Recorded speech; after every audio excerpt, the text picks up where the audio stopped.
Welcome to Primetime Analysis. I am Victor Onyango.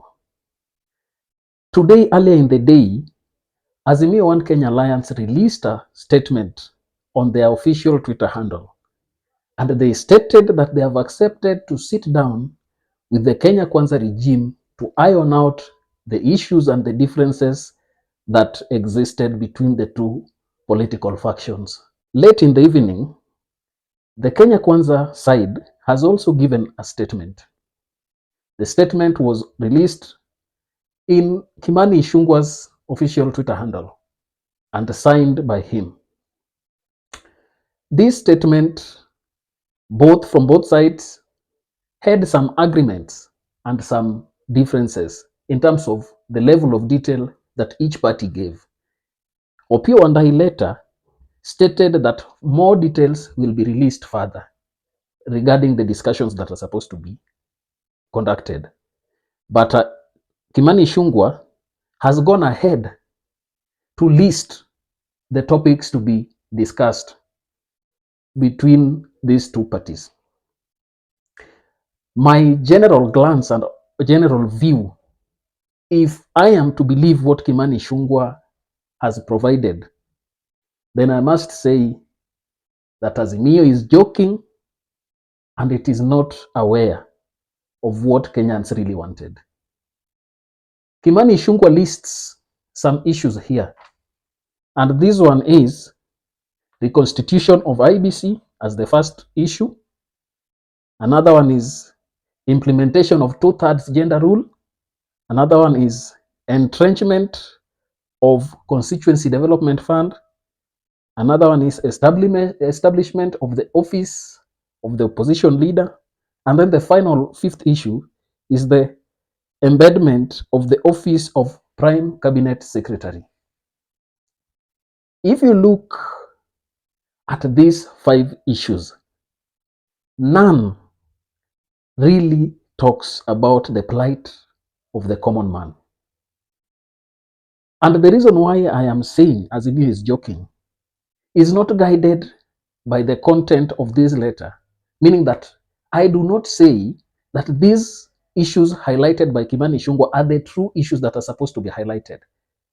But we have always known that the contest that has always existed has been because of the desire to have the cost of living lowered down.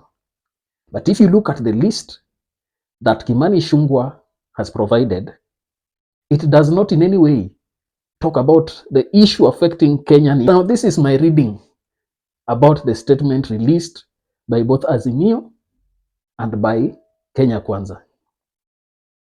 I believe that the first thing that happened between these two parties is that there was a call for them to first of all publicly acknowledge that they are ready to sit down and talk. And that is why both released that statement. Then Kimani Ichungwa comes and lists issues. You know, both sides must have issues that they want resolved. Azimio has its side, Kenya Kwanza has its sides. And therefore, for me, I believe the letter by Kimani Ichungwa only lists the issues that Kenya Kwanza side want discussed. So for me, I believe the main issues that were supposed to be discussed by the Azimio group have not been brought to the table. And therefore, I think Kimani Ichungwa is trying to play politics into this discussion that is going to take place. I want to say one thing categorically, is that we have seen how the bipartisan talk went. We have also seen how Kimani Ichungwa has brought these issues. I can tell you without fear of contradiction that these talks, they are dead on arrival. Azimio will be manipulated, they will get the raw deal, because for them they have much to lose. Because first of all, remember, many Kenyans that went for these demonstrations went purposely because of cost of living. And Kimani Ichungwa and his team are trying to play politics and push this thing to look like it was a Raila Odinga issue, wanting to get a position. And that is why they have talked about caused, that is why they've talked about the office of the opposition leader and also the office of the prime cabinet secretary. I do not think for any moment Azimio would have accepted to sit down and talk about the issues that Kimani Ichungwa is listing. And therefore, you've always known also that the Kimani Ichungwa side is opposed to any form of dialogue that is supposed to take place between Raila Odinga and President William Ruto. And therefore, for me, while he has released it, I think what he has released is just a list of what they want to be discussed. Because let me ask you, an issue like entrenchment of constituency development fund, what is it? Another thing, implementation of 2/3 gender rule. What is that? Another one, embedment of office of the prime cabinet secretary. In fact, in that list, the only issue that I think is important is about the IEBC, because that one will affect future elections and even the by-elections that are waiting to be carried out. So Kimani Ichungwa and his team have totally started to play games with this serious and noble thing that is supposed to take place. And this shows you the contempt with which Kenya Kwanza treats this dialogue.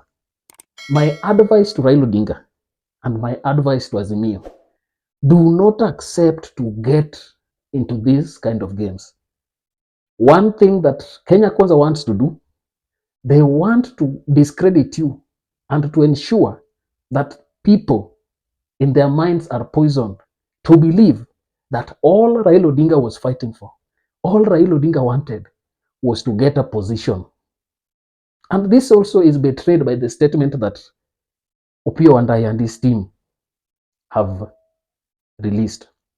And I do not know the hurry with which they decided to be the first people to release their statement. Because earlier when I talked about the last analysis that I did about police brutality and engagement between Raila Odinga and William Ruto, I said that any engagement that is supposed to be done between Kenya Kwanza and Azimio must be done in public.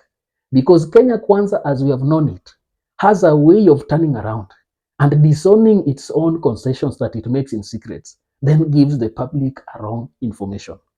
And therefore, Azimio should have learned about this earlier. Looking at how now Kimani Ichungwa is toying with them.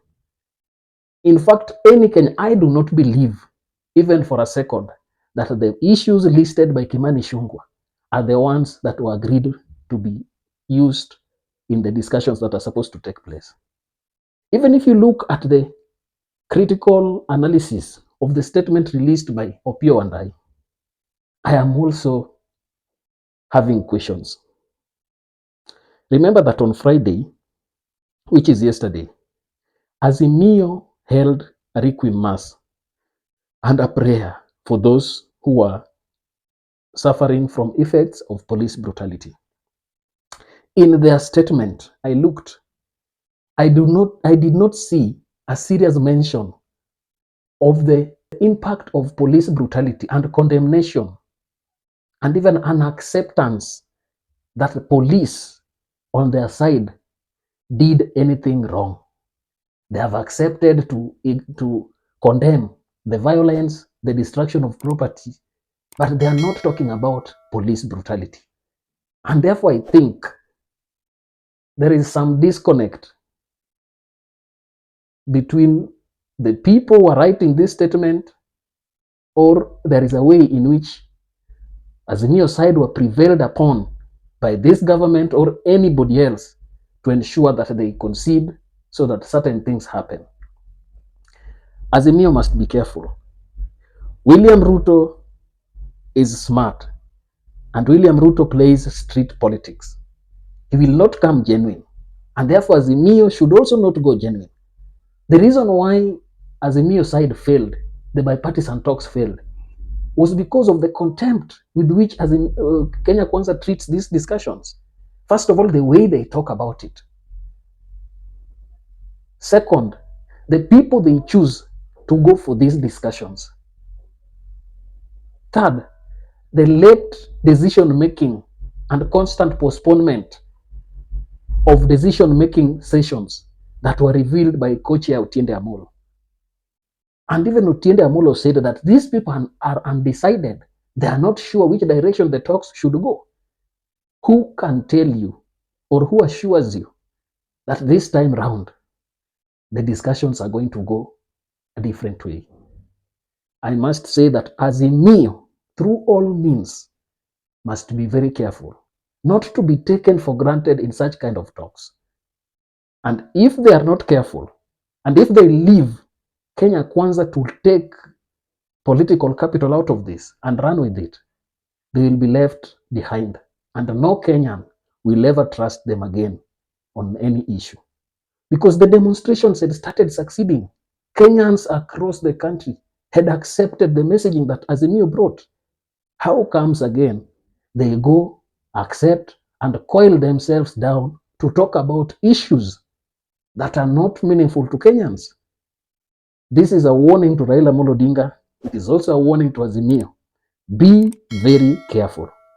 And as Suba Churchill warned yesterday, that when you are eating with the devil, do not go closer to him, but use a long spoon when eating. I am sure with this, the Azimio side will release a statement to condemn or to deny the list of items that Kenya Kwanza and Kimani Ichungwa has listed. And one thing to remind you, the statement issued by Azimio was specifically by Opiyo and I. He did not write anybody's name there. But the one for Kimani Ichungwa provides a position for Kimani Ichungwa and also provides a position for Opiyo and I. And if you look at it critically, Opiyo and I has not signed, but Kimani Ichungwa has signed. This is also political. They want to play to the public gallery to make people believe that these are the issues that Azimio and us have agreed going forward. I don't know how things are going to pan out, but I believe if Raila Odinga and his team goes with the statement released by Kenya Kwanza, I can assure you they shall have lost the public, and I can also assure you the talks will not deliver anything tangible. I don't know what you think. Please give me down your opinion in the comment section, and remember to subscribe and also like our video. Thank you. May God bless you. Let's meet in our next analysis.